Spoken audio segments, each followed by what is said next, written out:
Idul Adha buat semuanya senang. Potong kurban, bakar sate rame-rame. Kaya miskin semua merasakan berkah kurban di hari Lebaran.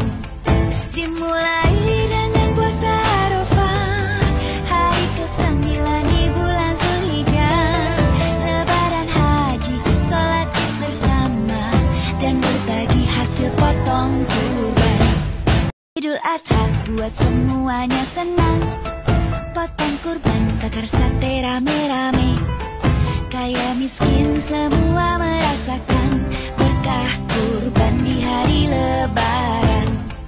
Dimulai